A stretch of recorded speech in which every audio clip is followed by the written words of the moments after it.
Hi friends, இன்றைக்கி என்னோடய கிச்சனில் நான் உங்கள் கூட ஷேர் பண்ண போகிறது நல்ல ஒரு ஹோட்டல் டேஸ்ட்டில் மசால் தோசை. மசாலா உள்ளே ஃபில் பண்ணி நம்ம வந்து உருளைக்கிழங்கு மசாலா வச்சு செய்கிற இந்த தோசை. இதுக்காக பார்த்திங்கன்னா நான் வந்து மாவு பார்த்திங்கன்னா தனியாக ஒன்று நம்ம ரெடி பண்ணிடலாம். சாதாரணமாக இட்லி மாவு மாதிரி இல்லாமல் இப்போ இதுக்குன்னு வந்து நம்ம 2-3 பொருட்களை கூட சேர்த்து ஒரு மாவு வந்து இந்த தோசை மாவை ரெடி பண்ணலாம். இந்த மாதிரி இந்த தோசை மாவு பார்த்திங்கன்னா நம்ம ரெடி பண்ணும்போது இதில் இந்த கடலைப்பருப்பு, மிளகு, சீரகம் இந்த மாதிரி பொருட்களை கூட சேர்த்து நம்ம அரைச்சி இந்த தோசை மாவு ரெடி பண்ணோம்னா இந்த மசாலா தோசைக்கு அது ரொம்ப நல்லாயிருக்கும். நம்ம வந்து ஹோட்டலில் சாப்பிட்ற மாதிரி அதே டேஸ்ட்டில் நல்லா வந்து கிறிஸ்பியாக சூப்பராக இருக்குங்க. இப்போ இதுக்காக பார்த்திங்கன்னா நான் வந்து இட்லி அரிசி, சாதா இட்லி அரிசி அது பார்த்திங்கன்னா 2 டம்ளர் போடுறேன். அடுத்து பார்த்திங்கன்னா நான் வந்து பச்சரிசி வந்து சாதாரண நம்ம ரேஷன் பச்சரிசி அது கூட யூஸ் பண்ணிக்கலாங்க. நான் இப்போ பச்சரிசி அது வந்து 3 டம்ளர் சேர்க்குறேன். ஸோ 2 டம்ளர் நம்ம வந்து இட்லி அரிசி சேர்க்குறோம்னா 3 டம்ளர் வந்து நான் பச்சரிசி சேர்க்குறேன். 1 டம்ளர் அரிசி நம்ம பச்சரிசி எக்ஸ்ட்ரா போடுறதுனால இந்த பச்சரிசி கொஞ்சம் ஜாஸ்தியாக இருந்துச்சுன்னா தோசை பார்த்திங்கன்னா நல்லா கிறிஸ்பியாக வரும். அடுத்து பார்த்திங்கன்னா நம்ம எந்த கிளாஸில் நம்ம வந்து அரிசி எடுத்தோமோ அதே கிளாஸில் வந்து நான் வந்து ஒரு அரை கிளாஸ் வந்து உளுத்தம்பருப்பு எடுக்கிறேன். நம்ம வந்து 5 கிளாஸ் அரிசி எடுத்தோம், அதே கிளாஸில் ஒரு அரை கிளாஸ் வந்து நம்ம இந்த உளுத்தம்பருப்பை இந்த அரிசி கூடவே சேர்த்து ஒன்றா கலந்து அரைச்சிடலாம். ஸோ அதனால் நான் எல்லாத்தையும் ஒன்றா சேர்க்குறேன். அடுத்து இந்த தோசை மாவில் சேர்க்குறதுக்காக பார்த்திங்கன்னா நான் வந்து வெந்தயம் அரை ஸ்பூன் வெந்தயம் எடுத்திருக்கேன். ஒரு அரை ஸ்பூன் மிளகு எடுத்திருக்கேன். அடுத்து பார்த்திங்கன்னா ஒரு அரை ஸ்பூன் சீரகம் எடுத்திருக்கேன். ஜவ்வரிசி பார்த்திங்கன்னா ஒரு சின்ன கப்பில் ஒரு அரை கப்பு ஜவ்வரிசி எடுத்திருக்கேன். அடுத்து பார்த்திங்கன்னா ஒரு ஸ்பூன் கடலைப்பருப்பு. இது எல்லாத்தையும் வந்து நம்ம இந்த அரிசி உளுந்து வச்சுருக்கிறதுல போட்டு நம்ம கலந்து எல்லாத்தையும் ஒன்றா ஊற வச்சிடலாம். இப்போ இந்த அரிசியும் உளுந்தையும் நான் நல்லா வந்து வாஷ் பண்ணி எடுத்துட்டேன், நல்லா கழுவி எடுத்தாச்சு. இப்போ இதில் பார்த்திங்கன்னா நம்ம எடுத்து வச்சுருக்க இந்த அரை ஸ்பூன் மிளகு சேர்க்குறேன். அடுத்து இந்த வெந்தயம், அடுத்து பார்த்திங்கன்னா சீரகம் அரை ஸ்பூன், அடுத்து பார்த்திங்கன்னா ஒரு ஸ்பூன் கடலைப்பருப்பு. இந்த கடலைப்பருப்பு சேர்க்கறதுனால இந்த தோசை வந்து பார்த்திங்கன்னா நல்லா வந்து அந்த செவந்து வர்றது வந்து இந்த கடலைப்பருப்பு சேர்க்கறதுனால நமக்கு அந்த மாதிரி நல்ல ஒரு கலர்ஃபுல்லாக இருக்கும் அந்த தோசை. அடுத்து வந்து நம்ம எடுத்து வச்சுருக்க இந்த அரை கப்பு ஜவ்வரிசியும் சேர்க்குறேன். சேர்த்து இதை நல்லா வாஷ் பண்ணிவிட்டு நம்ம வந்து நல்லா ஒரு 4 மணி நேரம் 4 to 5 hours வந்து நல்லா ஊற வச்சிடலாம். இந்த 5 டம்ளர் எடுத்திருக்கேன். ஸோ இது வந்து 1 கிலோ அரிசிக்கு வந்து ஈக்குவலாக இருக்கும். இப்போ இதை நல்லா வாஷ் பண்ணிவிட்டு ஒரு நல்லா 4 to 5 hours நல்லா ஊறட்டும்.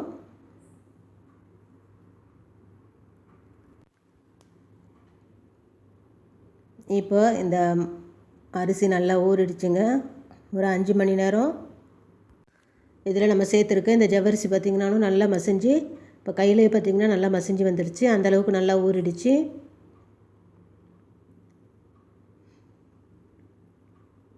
இப்போ இந்த மசால் தோசை மாவை வந்து நம்ம நல்லா நைஸாக வந்து கிரைண்டரில் போட்டு நல்லா ஆட்டி எடுக்கிறேன். இந்த மாவோட டெக்ஸ்சர் பார்த்திங்கன்னா நல்லா நைஸாக நம்ம வந்து நல்லா ஒரு பேஸ்ட் மாதிரி நல்லா நைஸாக அரைச்சி எடுக்கலாம், கொரகொரப்பாக இல்லாமல்.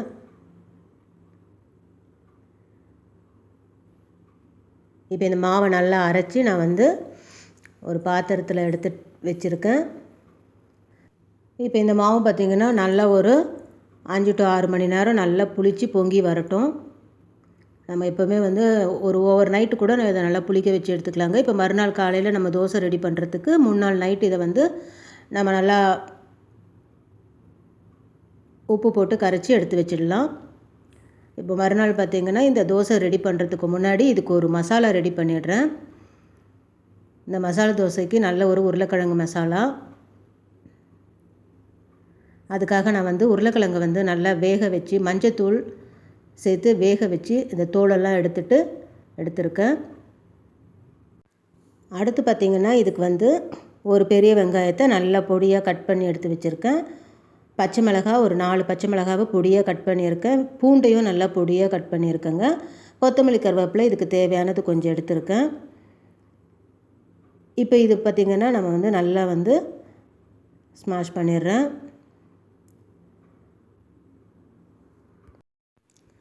உருளைக்கிழங்கு இந்த மாதிரி நல்லா வந்து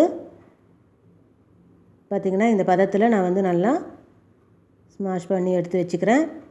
இப்போ கடாயில் பார்த்திங்கன்னா நான் ஒரு எண்ணெய் விட்டு கொஞ்சமாக கடுகு சீரகம் போட்டு தாளித்து கடுகு சீரகமும் நல்லா பொரிஞ்சு வந்ததும் கொஞ்சமாக கருவேப்பிலை சேர்க்குறேன். சேர்த்து அடுத்து நம்ம எடுத்து வச்சுருக்க இந்த பூண்டு பொடியாக கட் பண்ணி எடுத்து வச்சுருக்க பூண்டு சேர்க்குறேன். அடுத்து பார்த்திங்கன்னா நல்லா பொடியாக கட் பண்ண பச்சை மிளகாய். காரம் பார்த்திங்கன்னா நம்ம வெறும் பச்சை மிளகாய் மட்டும்தாங்க காரம். ஸோ வந்து நல்லா ஒரு 4-5 பச்சை மிளகாய் இதில் நல்லாவே கீறி போட்டு இந்த மாதிரி பொடியாக கட் பண்ணி போட்டுக்கலாம். ஏன்னா நம்ம இதுக்குள்ளே மிளகாய் தூள் சேர்க்க போகிறதில்ல. அடுத்து நான் வெட்டி வச்சுருக்கேன் இந்த வெங்காயத்தை சேர்க்குறேன். வெங்காயம் பார்த்திங்கன்னா நல்லா வதங்கி வரட்டும். இதுக்கு வெங்காயம் பார்த்திங்கன்னா ரொம்ப கோல்டன் ப்ரௌனெல்லாம் வரணும் இல்லைங்க. நல்லா ஒரு கண்ணாடி பதம் வர அளவுக்கு வதங்கினா போதும் இந்த மசாலாவுக்கு. ஸோ இந்த உருளைக்கிழங்கு மசாலாவுக்கு இந்த மாதிரி இந்த கண்ணாடி பதத்தில் இந்த வெங்காயம் நல்லா வதங்கி வந்ததும் நம்ம எடுத்து வச்சுருக்க இந்த உருளைக்கிழங்கை இப்போ இதில் சேர்க்கலாம். இந்த உருளைக்கிழங்கை நல்லா சேர்த்து ஒன்றா கலந்து விடலாம். இப்போ இந்த மசாலா பார்த்திங்கன்னா நம்ம வந்து பூரி மசாலாவுக்கு செய்கிற மாதிரி அந்த மாதிரி இதை வந்து இந்த உருளைக்கிழங்கு மசாலாவுக்கு நம்ம செய்ய முடியாது. ஏன்னா பூரி மசாலாவுக்கு செய்கிற உருளைக்கிழங்கு பார்த்திங்கன்னா நல்லா கொஞ்சம் லிக்விடாக ஒரு இலகலாக இருக்கும். ஆனால் இந்த மசாலா பார்த்திங்கன்னா நமக்கு வந்து நம்ம தோசைக்குள்ளே வச்சு நம்ம வந்து இதை வந்து ஃபோல்டு பண்ணணும்.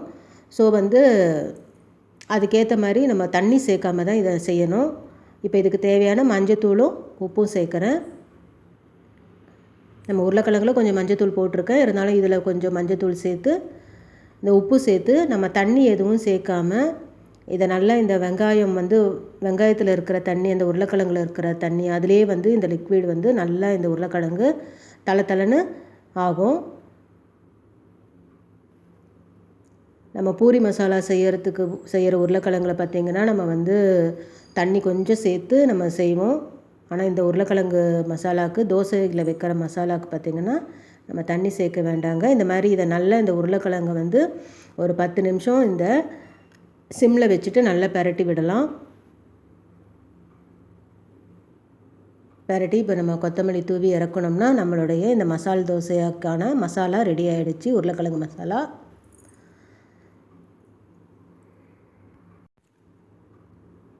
இப்போ பார்த்திங்கன்னா இந்த பதத்தில் இந்த உருளைக்கிழங்கு மசாலாவை நம்ம ரெடி பண்ணி எடுத்து வச்சுக்கலாம்.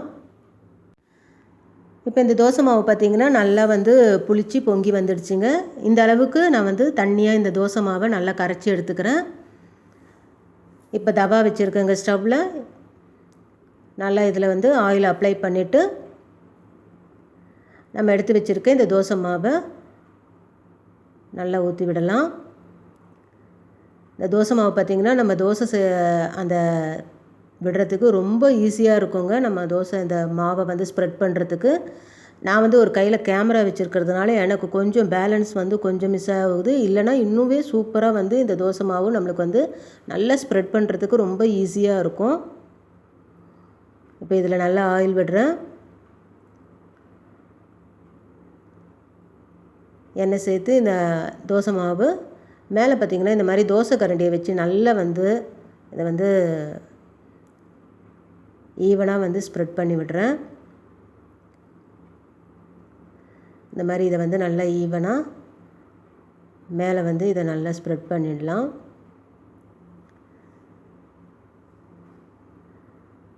இப்போ வந்து தோசை பார்த்திங்கன்னா நல்லா செவந்து வருதுங்க. இந்த அளவுக்கு நல்லா கோல்டன் ப்ரௌனாக செவந்து வரும்போது நம்ம எடுத்து வச்சுருக்க இந்த மசாலா அதை வந்து சென்டராக வச்சு நான் நல்லா ஃபில் பண்ணுறேன். இதில்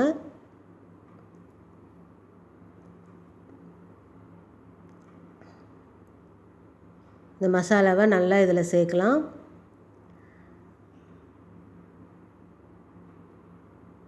மசாலா பார்த்திங்களோ இந்த அளவுக்கு திக்னஸ் இருந்தால் தாங்க நமக்கு வந்து இந்த தோசை மாவில் நிற்கும். இப்போ பார்த்திங்கன்னா தோசை வந்து இது எடுக்கிறதுக்கு ரொம்ப ஈஸியாக இருக்கும். நம்ம சிரமப்பட வேண்டிய அவசியமே இல்லை. நல்லா ஈஸியாக தோசை பார்த்திங்கன்னா எந்த அளவுக்கு திக்னஸ் இருக்குதுன்னு உங்களுக்கே தெரியும்.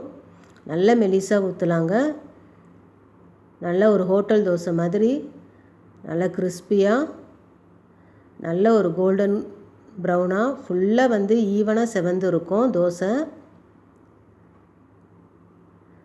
நல்ல கலர்ஃபுல்லான நல்ல கிறிஸ்பியான மசாலா தோசை சூப்பராக ரெடியாக இருக்குங்க.